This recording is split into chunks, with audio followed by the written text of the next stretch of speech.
Hey guys, Cookie here. So a new podcast. This is something that kind of has been asked for from people, and also is just something me and Swany have wanted to do for a long time.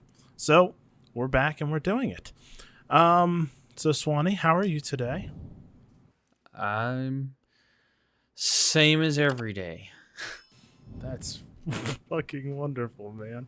Every day's the same when you have the big old coronavirus and you can't leave your house and all the gyms are closed and all the stores have been closed. And now, the way you worded that makes it sound like you have the coronavirus right now. Like you actively have so. it. Pretty sure I don't. Technically wouldn't know, but either way. If Just I confirming we're all doomed because I only leave my apartment like once a month. Well, so if it's that contagious... I mean, there's two ways you could look at that. Because if you have it, you're not showing any symptoms, which means you got it from basically living. So that's a problem. But on the positive end, you're not showing any signs of having the coronavirus. So if you have it, maybe most people would have it but haven't showed signs. Just a positive twist you could take on it. Sure. Just throwing it out there. So anyway...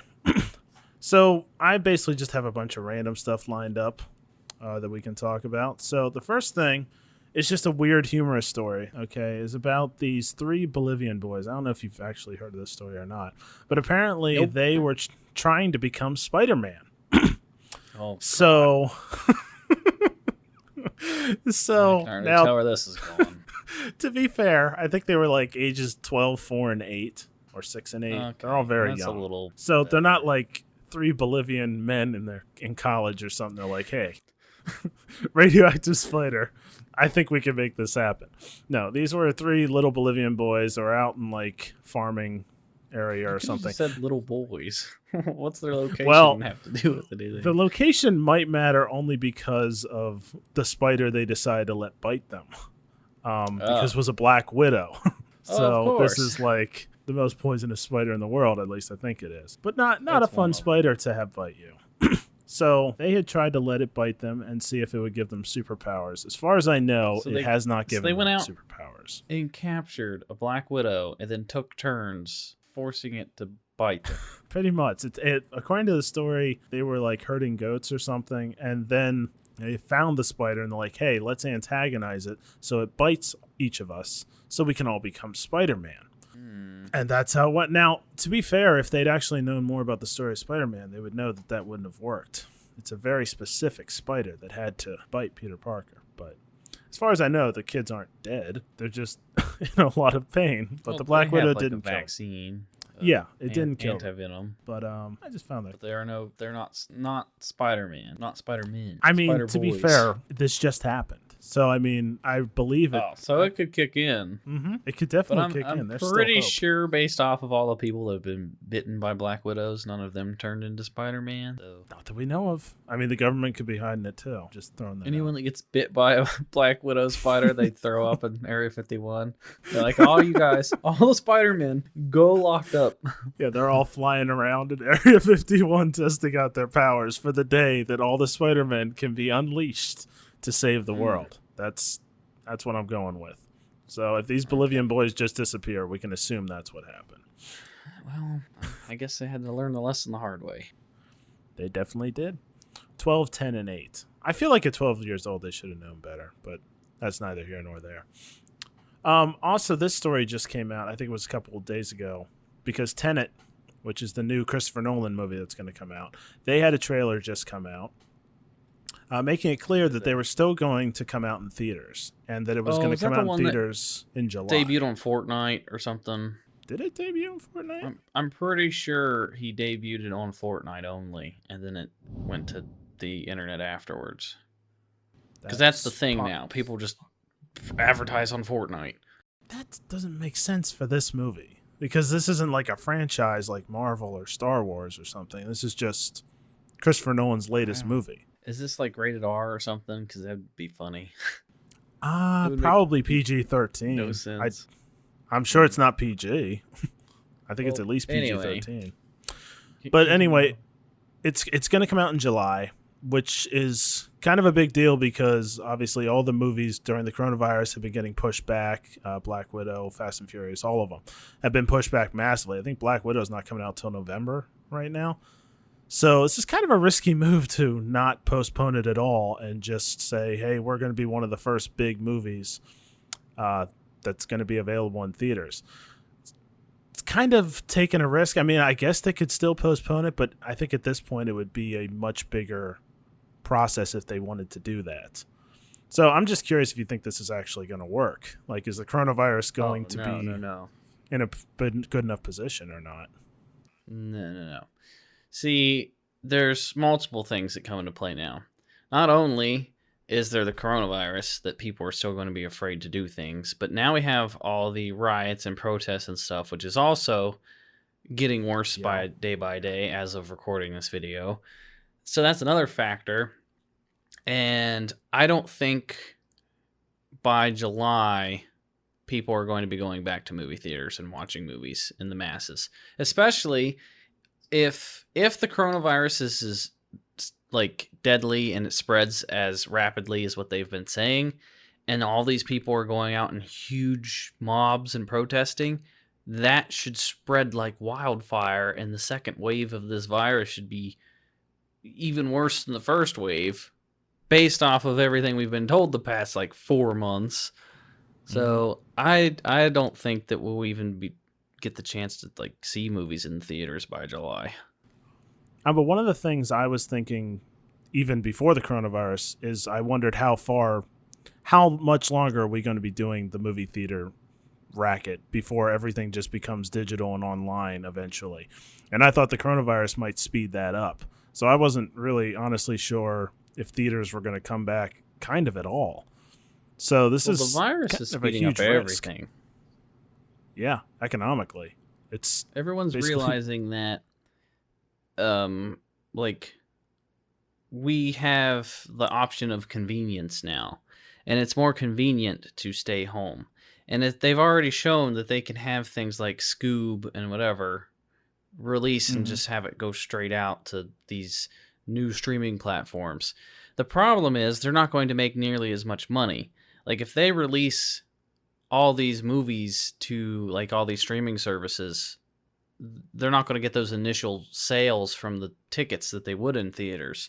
So I don't think it's hard to tell, honestly, because there's no reason financially for them to do that, like the movies themselves, but people might be hesitant to go back to theaters. I don't know. Well, even if what you're talking about, that this, like, I guess second wave might not be the best word, but kind of a re-amplifying of cases and stuff, even if that doesn't happen, do they really think that people are going to be jumping to go to movie theaters by next month?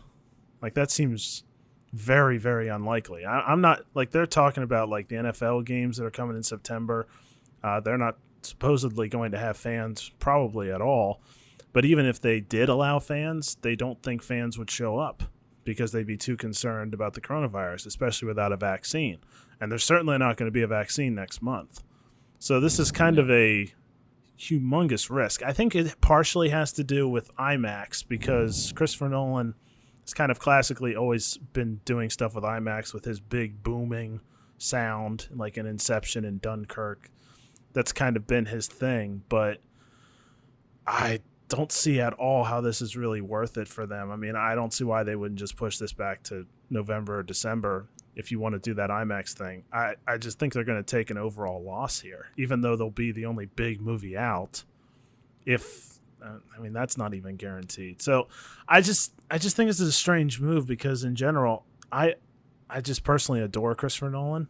I don't want his movies to fail. It's probably going to be a really good movie because most of his movies are. And I just think this is a bizarre and kind of dumb thing to do. And maybe they'll still change their plans. But for right now, still trying to go for July, which I really can't see that working out at all. And it might be a good movie. It just won't make much money. Yeah. And I think they might look back on this as a big mistake overall. But who knows? Maybe I could be totally wrong. All right. So, Swany, one thing that I wanted to do on these podcasts is do some form of like top 5 or top 10 of something.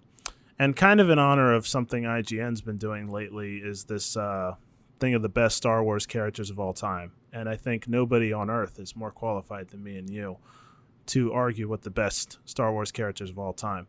And on a side note, because I know you'll love this, and we actually talked about this a little bit, the IGN, I think they're down to their top 25. There is one character in the top 25 from the Disney sequels, which is Kylo Ren. Yep. The other 24 are from anything me. else. I'm still surprised, to be honest. Only because I know people kind of hated on the sequels hard, obviously, like we did. But nobody other than Kylo Ren. Now, I will say The Mandalorian and Baby Yoda were in there, which is kind of separate for me. But not even Jyn Erso or anybody from Rogue One. Nobody new from Solo. Nobody. It was just crazy to me. But we're going to give our top 5 Star Wars characters is where I'm kind of getting in on that to see more or less how they relate overall. So, Swany, would you like to begin? Sure. How do you want to do this? Are we just naming off our number 5 or our number 1? Are we just naming them off bam, bam, bam, bam? Are we taking turns? We could go 5 back and forth. Like you say 5, I say 5, you say 4. That kind of way. Okay, well, my number 5 is Chewbacca. Okay. Out of all Star Wars. Why? Because Chewbacca is in 4, 5, 6, 7, 8, 9, and a brief cameo in 3. In 3 too. Mm-hmm. And he's in Solo. But Chewbacca's character has remained the same out of all the movies. Like, if I look at someone like Luke or somebody, I think that is a completely different character in 7, 8, 9. Or Solo is a different Solo in the Solo movie. He just he's different than Harrison Ford. But Chewbacca has remained the same. I watched 4, 5, 6, 7, 8, 9. He's still Chewbacca. They captured Chewbacca perfectly in the Solo movie, and he's Chewbacca. What's there not to love about Chewbacca? Everybody knows who Chewbacca is. Even if you don't know Star Wars, you probably know Chewbacca. He's pretty iconic. He's big and lovey-dovey, and he could rip your arms off. And I mean, he's just Chewbacca. I don't know. What a terrific explanation. Big, lovey-dovey, and can rip your arms off. What is there a better way to explain Chewbacca? I think it helps Chewbacca. You can't understand anything he says. They don't even try to translate what Chewbacca says. He just roars, and we just generally understand it, I guess. Yeah, they just go along with it in conversation, and you just piece it together yourself. Yeah, it's kind of like having a pet of a dog or a cat. They never come off as bad. They're just the dog or cat. So I'm with you on that. At number 5, I've got Yoda. I don't think you can go real wrong with this character. When he was introduced in Empire Strikes Back, and I kind of said this in my top Star Wars movies ever, that could have been a really big risk, or I think it was a really big risk, to make this major Jedi Master some like frog-looking creature and be a total, what's that famous saying that Disney keeps trying to do with the Star Wars, with expectations? Setting your expectations high and then kind of defying them, I guess, to some extent. But with Yoda, it worked absolutely perfectly because his character transformed so quickly from this odd creature to just an absolute wisest character in all of Star Wars.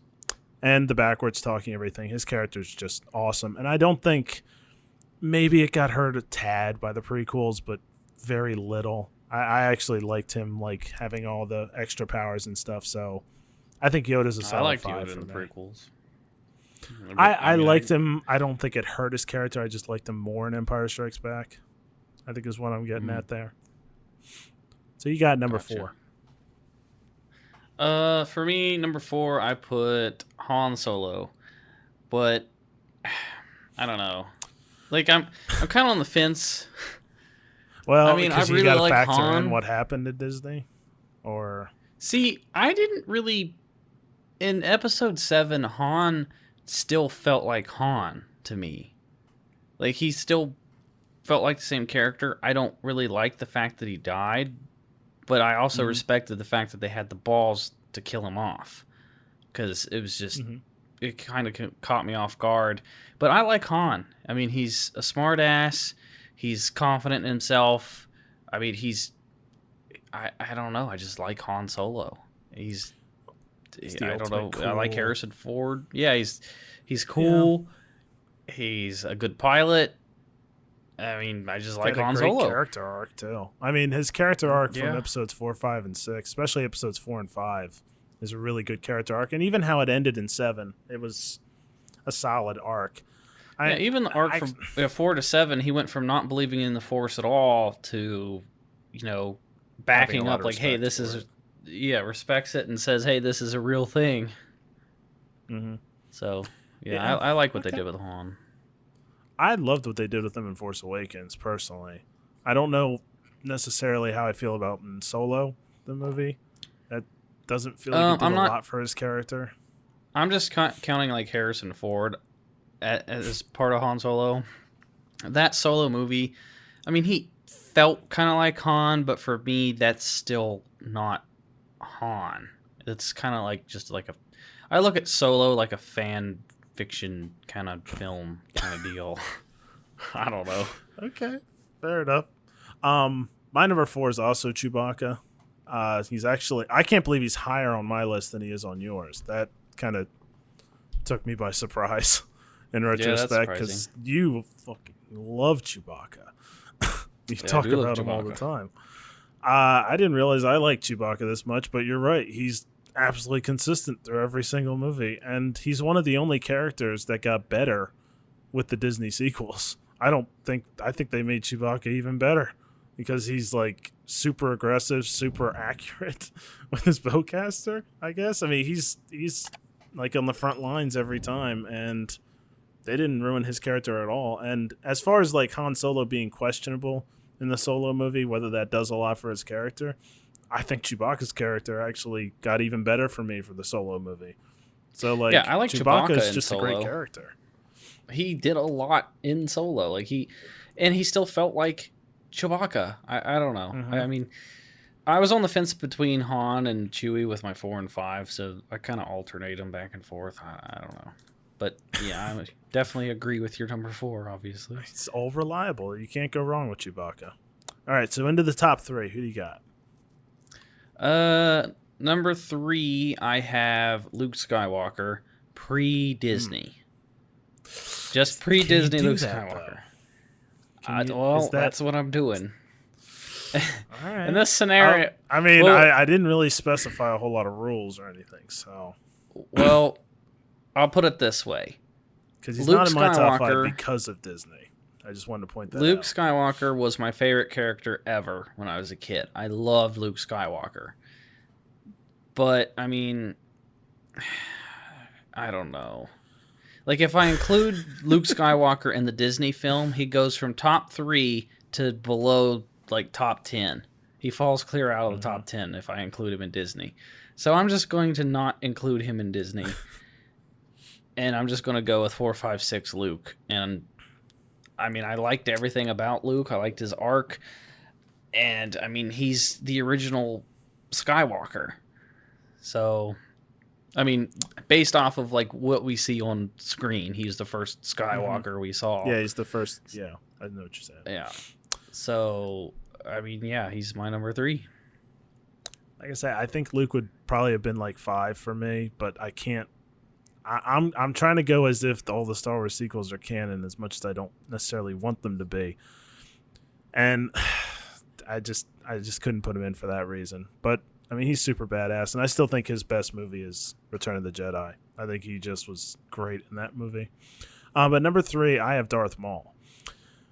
I think the odd thing about Darth Maul is I don't know where he would have been without Clone Wars and all the subsequent stuff that happened there.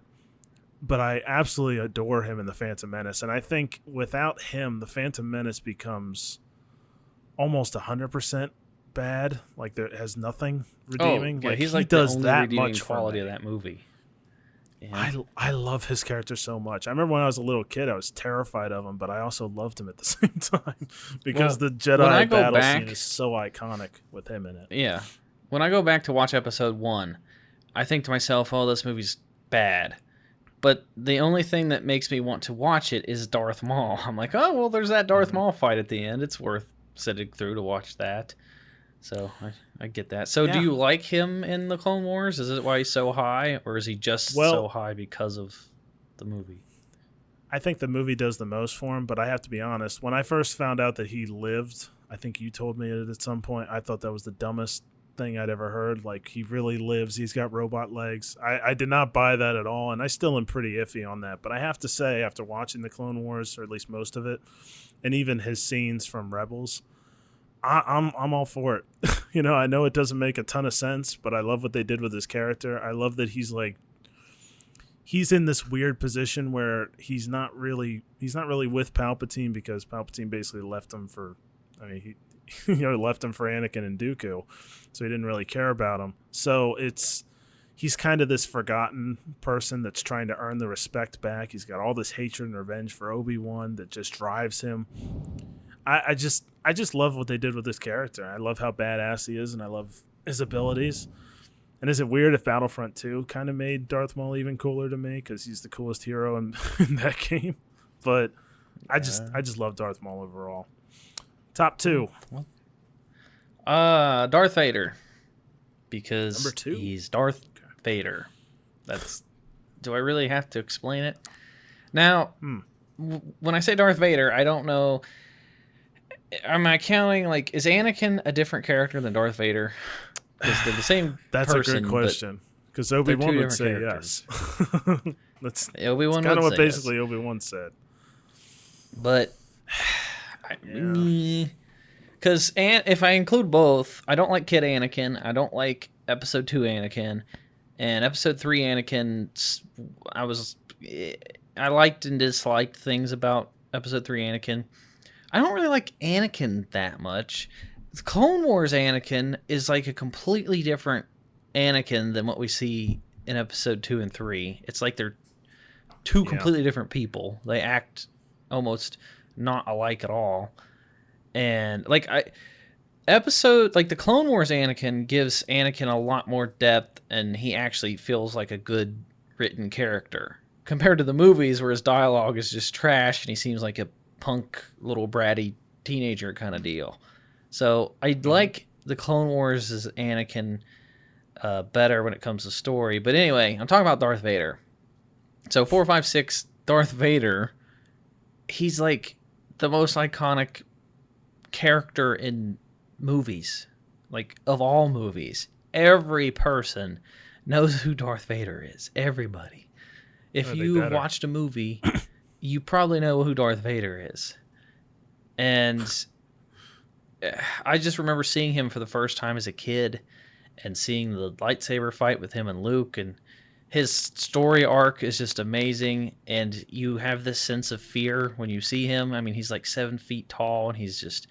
I just love everything about Darth Vader. So, he's my number 2. We might as well just kind of combine how our number 1 and 2s are, because I'm pretty sure I know what your number 1 is. And I'm pretty sure I know what your number 1 and 2 are. Yeah, our number 1 and 2 are the same, but they're switched, because I have Obi-Wan number 2. And I have 2 Darth Vader and number Darth 1. Vader at number 1. Yeah, and you have Obi-Wan number 1 and Vader 2. Yes, exactly. See, well, first I want to gush on Obi-Wan for a minute here, because he is one of the best characters in cinema. So is Vader. These two, I think there's a big divide between 2 and 3 for me, because Obi-Wan and Vader are... I love Darth Maul, but I do think Obi-Wan and Vader are another league of their own as far as iconic characters. Vader doesn't need anything beyond the original trilogy to make him unbelievably iconic. Like, the original trilogy, that's enough for me, frankly, as far as how cool Darth Vader is. But Obi-Wan, he's a cool character, but when you include what happened in the prequels and the great performance by Ewan McGregor, and even what happens in the Clone Wars, it makes his character so much cooler and so much better and so much more interesting, because he goes through heartache after heartache after heartache and has all these horrible things happen to him. His master dies, the love of his life dies, and then he loses his best friend and his Padawan to the dark side, and he becomes his greatest enemy. it's such an awesome arc. It's such a great story. Obi-Wan Kenobi is just an awesome, awesome character. But I do put Vader just slightly above because I agree with what you said about Anakin as far as the prequels are concerned, but I still can't ignore the amazing redemptive arc in Darth Vader's story. How he kind of, and I know Disney kind of retconned this, but I don't want to get into that. I'm just going to pretend like that didn't necessarily happen. But he ends up being the balance of the Force that he was always supposed to be, just taking a completely different route than anybody would have expected. So I really think that Vader, for me, gets a little bit higher because I think he's the greatest character in the history of cinema. I don't think it gets better than him. But you put Obi-Wan ahead, so. Yeah, well, Obi-Wan for me, like Episode 4 Obi-Wan, he's okay. I don't really have anything against like Alec Guinness and his Obi-Wan. But, I mean, Obi-Wan, I don't know. He's okay in the original trilogy. He's just a Force ghost in like 5 and 6. Mm-hmm. I don't even think he's a Force ghost in 5, is he? I think he's just a voice in 5. I can't remember if he shows up as a Force ghost at some point. But Alec Guinness is okay. But what really sold it for me with Obi-Wan is he does. Ewan McGregor. Because he just nailed it. And then the Clone Wars version of Obi-Wan, I feel like they nailed perfectly. Like, it feels like it's the same character. Unlike with Anakin, I feel like it's two different Anakins, like movie Anakin and Clone Wars Anakin. But I feel like Clone Wars Obi-Wan and movie Obi-Wan are pretty much the same.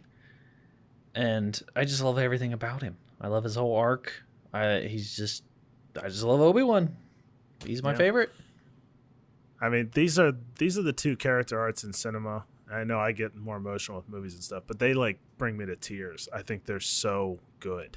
Those two stories are so incredibly good, and for two completely different reasons. Because Vader turns, obviously, but Obi-Wan always stayed steadfast in the light side of the Force, despite all the horrible things that have happened to him.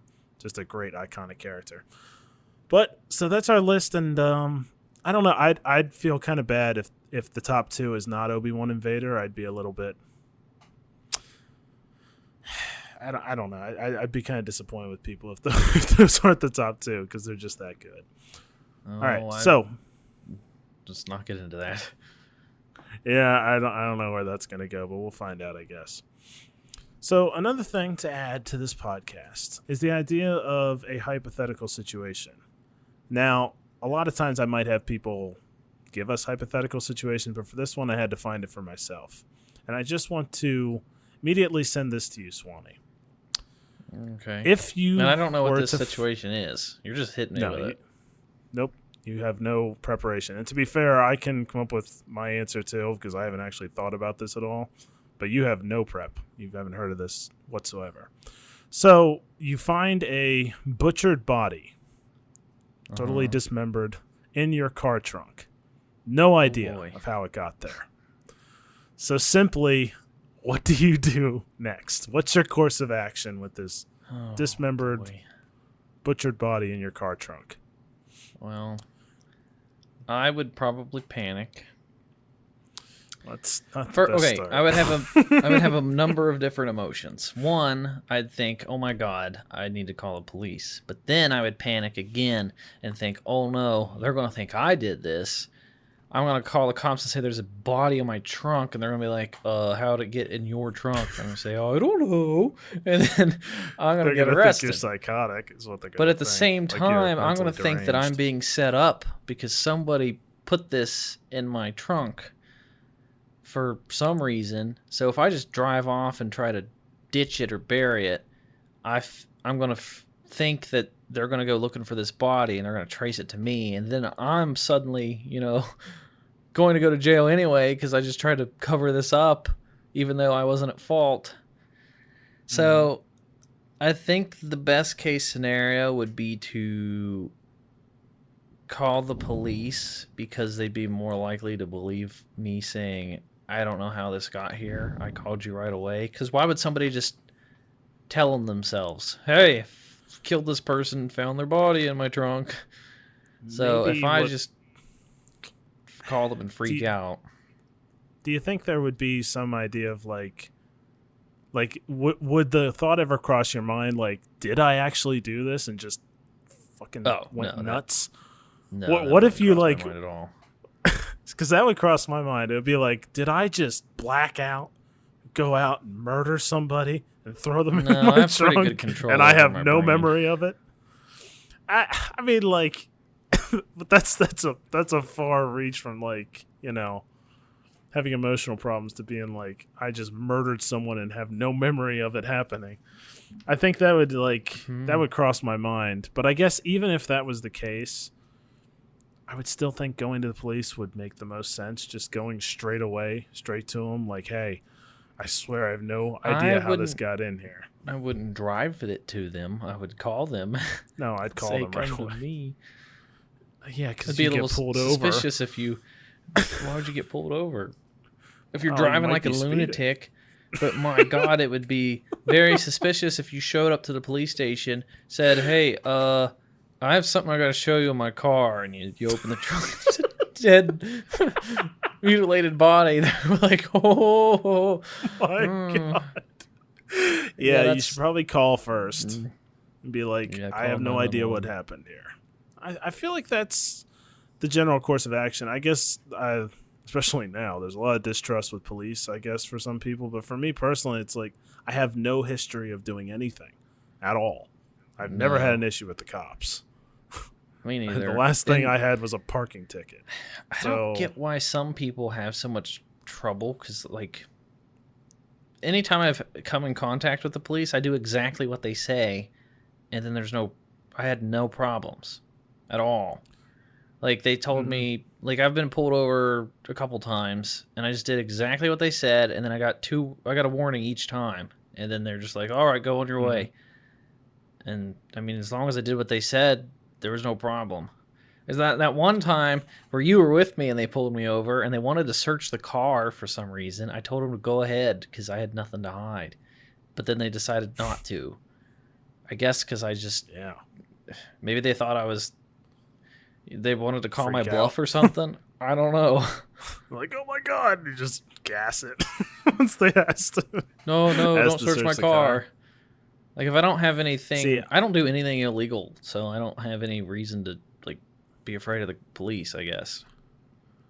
I would imagine that the cops, if you don't have any record at all, which neither of us have, and you have a butchered body in the back of your car, I doubt that the cops are going to be like, well, he obviously murdered them. They'd be like, all right, something's really weird here. Now, if you're a person who has a record with a couple of things on your record, that may be a totally different story, because at that point, they may believe that you murdered someone and threw them in the trunk.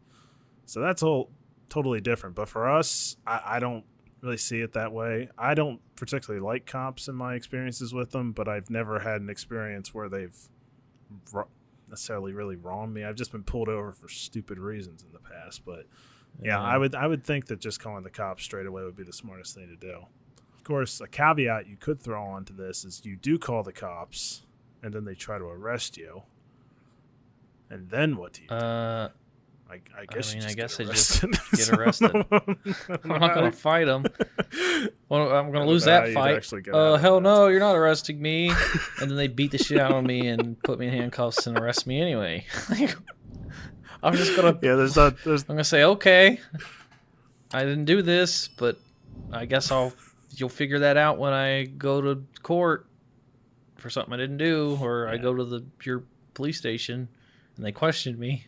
I guess that's a fair point. I guess that really wouldn't go all that far. Yeah, just because they take me to the police station doesn't mean, like, my whole life's over. I mean, they're going to ask you questions. They're not just going to take you straight to jail. I do feel like no matter what, you will be asked questions. Not going to be like, all right, we'll take care of it. Have a good day. Like, you're going to be asked questions. That's just a given. So you can't be freaking out that they're taking you to the station. They're not just going to let you go. Thanks for showing this to us. Have a nice day. Thanks for the body. We'll take care of it. It's all good. Yeah. All right. So last part of the podcast is just a bunch of random questions from Twitter that people have asked us. And I'm just going to pick out some of them and see some of the more interesting ones that I kind of like and see what it would turn out like. This actually is kind of interesting, and I think people have probably asked this before. I know you've answered questions like this before, but what misconception about being a YouTuber annoys you guys the most? And I know you have thoughts on this. Can you give me an example? Well, like if a person, I would think one thing that annoys me about people would be thinking that YouTubing isn't any kind of job because it's not hard / it doesn't really. Yeah. It's really just a That's hobby. easily It's the not worst. a job. Well, I That think one the always annoyed problem me.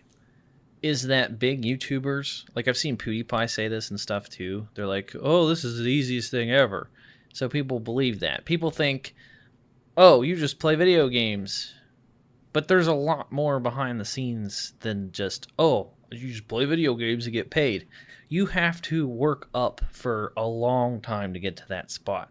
You have to either be funny, or you have to be really good at the game. You have to teach yourself how to edit, teach yourself how to Photoshop and make thumbnails. You have to learn the freaking everything that comes with YouTube and Twitch. You have to figure out the algorithm, figure out what good titles work, there's so many things behind the scenes. You have to pump in money into the business. Like I've bought monitors and the $2,000 computer and camera equipment and multiple microphones. I've probably pumped in $6,000-7,000+ into the YouTube channel.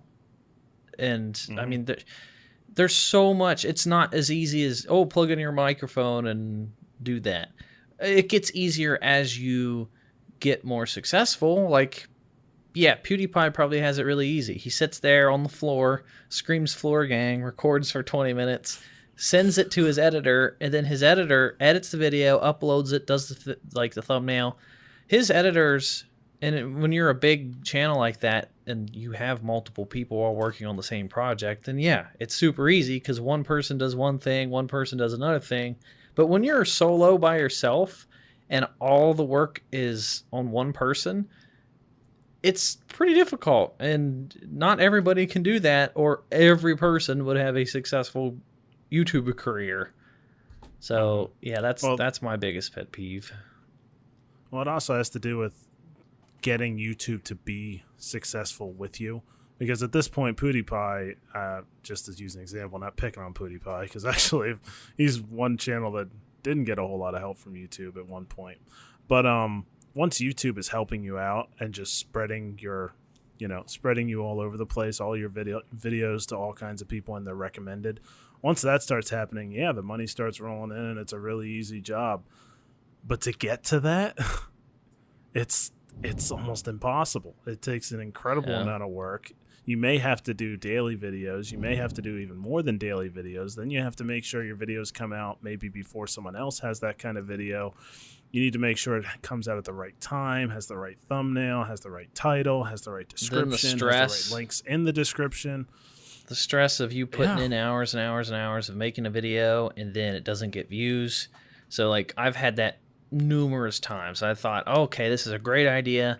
I worked on a video for like 8 hours and then it just underperforms a ton, and then I only make like $5 to $10, and I'm like, well, that wasn't worth it. So why put in that much effort again if it's not going to get any views? So it kind of is disheartening to, put in all this extra effort if it's not going to have a payoff. Yeah, and I'd assume it's that way with a lot of jobs that people think aren't really quote unquote, or are just like, it makes me think of someone like an athlete or something. People are like, oh, they're just playing a game. Well, geez, how much they had to do to get to that point. Now they're probably still overpaid, but to get there, they had to do unbelievable amounts of work just to get to the point where things started to roll and started to get good. So yeah, the job eventually becomes like not a real job. But it's a real job to get there to the point where it's not. Like, it doesn't feel like a real professional job. NFL player, you have to be like the 1% of the 1% of like the 1% to, because you have to get. Yeah, it's even more rare. Be the best in high school, be the best in college, and then be the best in the NFL, which is the best of everybody, to get playing time. It's crazy, and that's for all professional sports.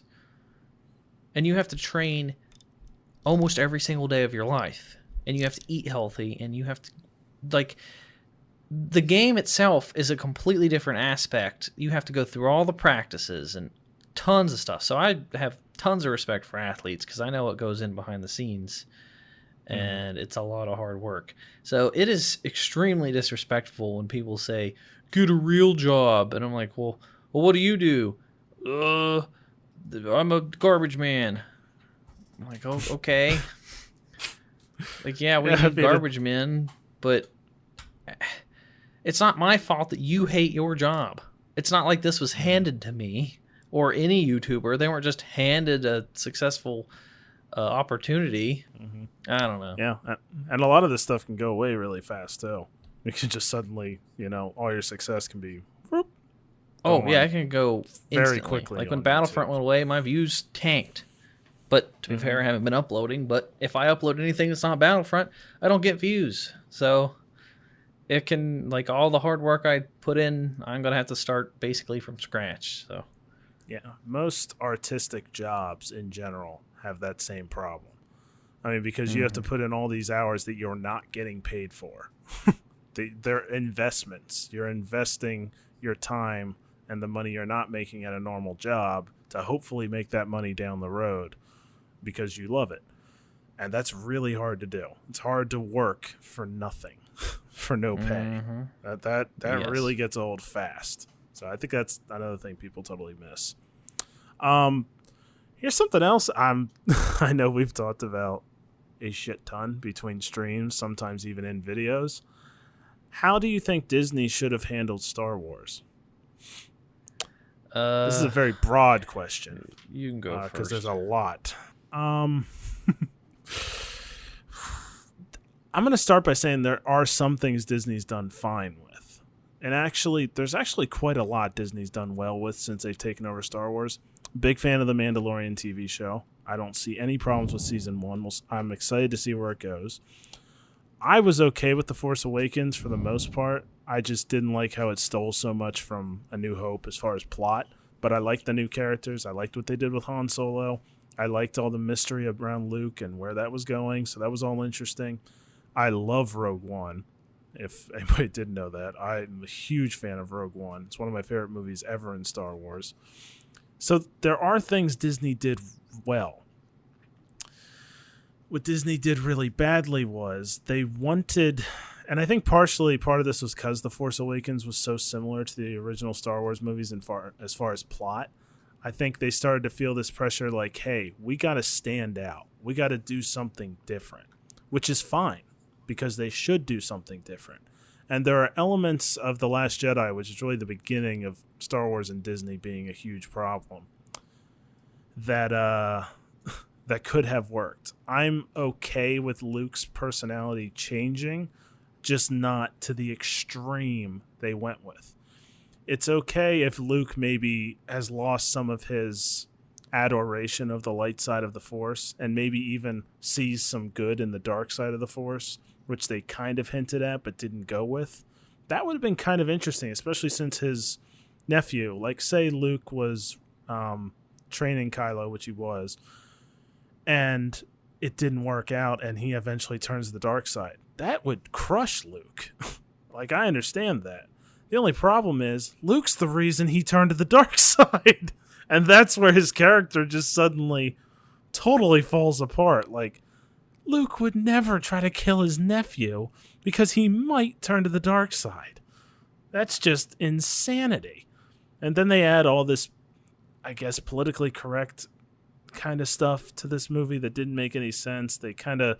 It became more of an artistic project as opposed to a Star Wars project, and it just didn't fit. You don't try to make these artistic statements in an already solidified franchise. That just does not work.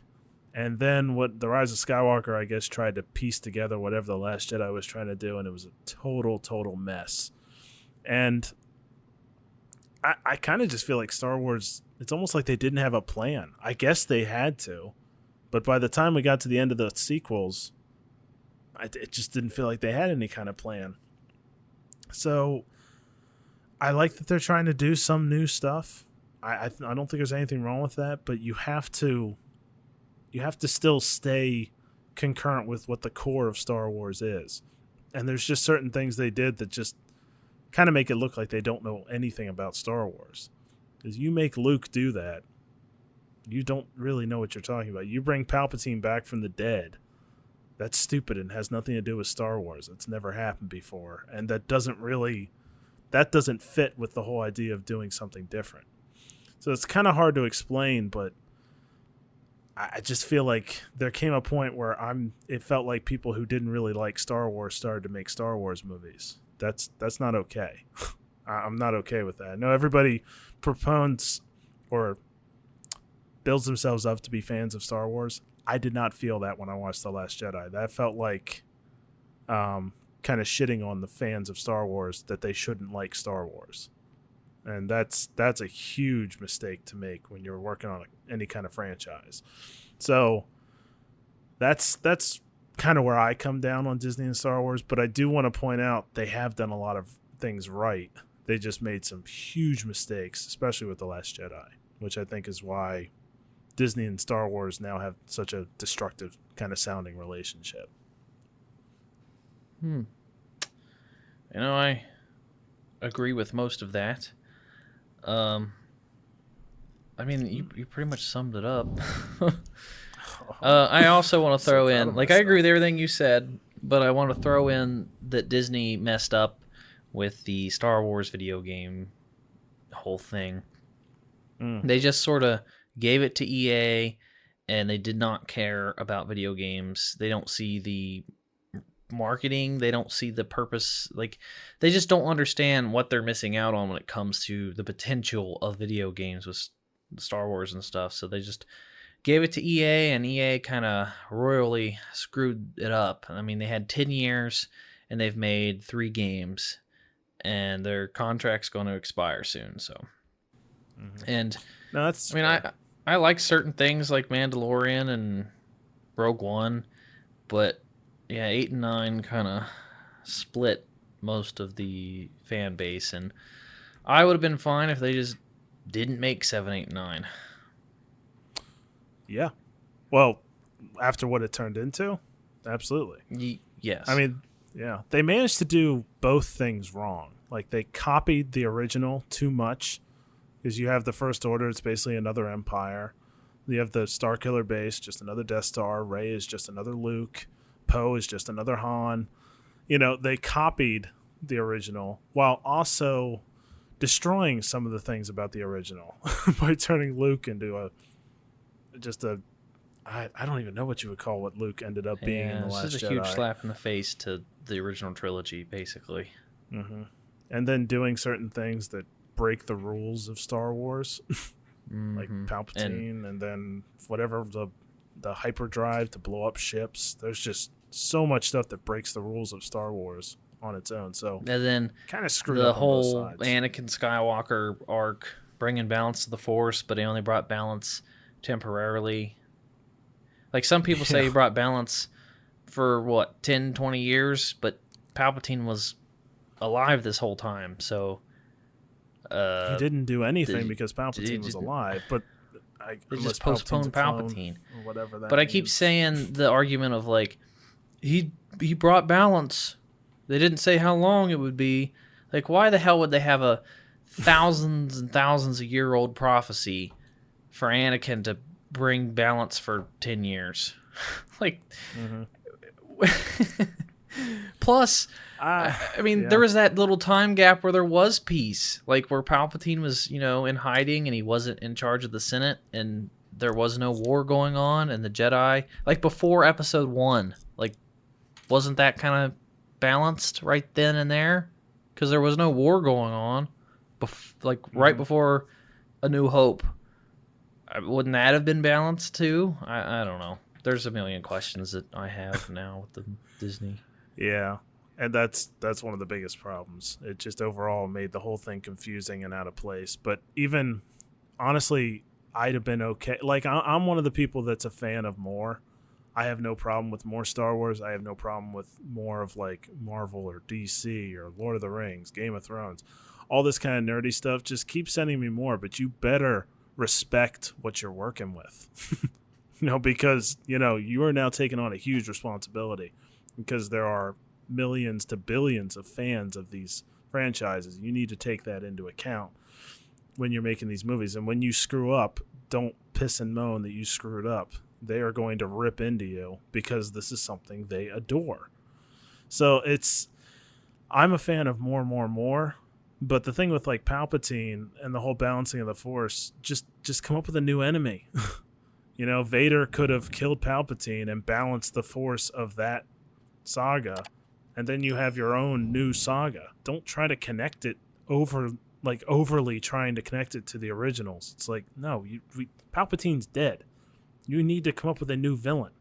You need to get a little bit creative on this. Like, create another Sith, maybe or figure out some way to make that make sense with Snoke or something. But the way they did it, it just really seemed like they had no plan. They're like, well, this is what we got. So I think overall that's where Disney stands. Because remember, and I always talk about this too, what Disney did with Marvel, I adore. I adore what they did with Marvel. So it's not like Disney can't handle a major franchise. Not to mention they are Disney, so they have all their franchises anyway. All right, there was only one more question I wanted to go with, and it's kind of totally separate from pretty much everything. Oh, this is totally different, so I'm kind of curious what you say. This said, do you think art criticism is objective, subjective, or a mix, and why? This is like, just because I'm thinking of this more than just paintings. I'm just thinking general art criticism, like music, film, any kind of art form. But I kind of see art criticism as, I think it's fair, because I don't think you can just say like you can't criticize films because that meant something to that person. It's like, well, that's great for that person, but you can still criticize things based on how they can be received by the greater audience. And so I think that makes it, basically, I think it still needs to be there. I don't think you can say you can't criticize my art because it's my art and I expressed it, so it's perfect. I don't go for that, is what I'm kind of trying to say. It kind of depends on what you consider art, because I feel differently about paintings as I do like movies or music, or ultimately, who cares? Like, just I guess it's subjective, because if I feel a certain way about something, like Star Wars, for example, I'm sure there's a lot of people that don't feel the same way about Star Wars as me and you do, which is completely fine. Like, I don't care what other people think. Like, if I see a statue of a dog and you just adore that statue, and I'm like, Jesus, that's like a fucking ugly statue. I love dogs. Like, that statue's hideous. What am I hurting if I hate that statue and you love that statue? You can just buy that statue and love it forever and look at it. That's like your Funko Pop thing. But that's not your problem. You have a bunch of Funko Pops, and that's kind of art to you, but I don't like Funko Pops. And I have like weird knickknacks. I have helmets and blasters and stuff, and to someone else, they don't care. I guess that's my form of art, is collecting like nerdy things. Like, I have a Gandalf staff and Witcher swords and just nerdy things. And to me, that is art. It serves no purpose other than like me looking at it and me enjoying what it is. That's all it does. It just sits there. Art in general is just, it's something that emits or it emits emotions. That's basically what art is supposed to be. As long as you're happy. That's the way I see it. So if it emits the right emotions in you, then that's great. That art is coming to you. As far as criticism is really concerned, as far as critics are concerned, they're really just there to separate, or try their best to separate the good from the bad, because there's so much art. And if there weren't any critics out there like, oh, all music's good, all movies are good, all paintings are good, well then people would probably just end up hating those things to be like, this music is considered good? Well, I don't want to listen to music then. Well, you also have to go by like the average. Takes it away. You have to go by like what the majority of people, like if the majority of people would look at something and be like, there's question about that now with how critics go. Because, well, what I'm saying is, like, take The Last Jedi, for instance. I mean, film critics loved it. Oh, boy. So, now I don't want to start the argument of, like, you know, what is the majority on Last Jedi? I don't really know. I just know the passionate hatred is very high when it comes to that movie. So I'm not entirely sure what the numbers are. I just know there was a huge divide between the audience and the critics. And that's certainly not the only movie that's happened on. And music can be that way. Depends on the viewer. Yeah, I mean, the same happens with music. I don't like a lot of modern day music, but obviously a lot of people do. Mm-hmm. So, I guess it's a little both. I mean, it kind of has to be a mix. So, yeah, that's where it goes. So that got deep at that point. Do you have any closing thoughts, Swany? Banana pudding. Banana pudding. Banana pudding. It's pretty good. I couldn't think of a better way to end this. Eat banana pudding. I hate banana pudding, though. Well, that's too bad. Eat banana pudding. All right. That's all we got. Forget the subjective, objective stuff. You need to eat banana pudding. Do it. Yeah. Put some vanilla wafers in it. Actually, no. If you eat all the banana pudding, there's no banana pudding for me. So don't eat banana pudding. Plot twist. Buy me all the banana pudding. Send us banana pudding. That's no, send me banana pudding. You don't want banana pudding. Well, if you send it to me, I'd send it to you because I don't want the banana pudding. Unless you piss me off, then I throw it away. So I hope you guys enjoyed this podcast. If you did, let us know in the comments down below. Let us know any future questions you want us to talk about or anything you want us to talk about. Throw that into the comments down below. Give us a like, give us a sub, and we will talk to you next time around. Have a good one, guys. Goodbye.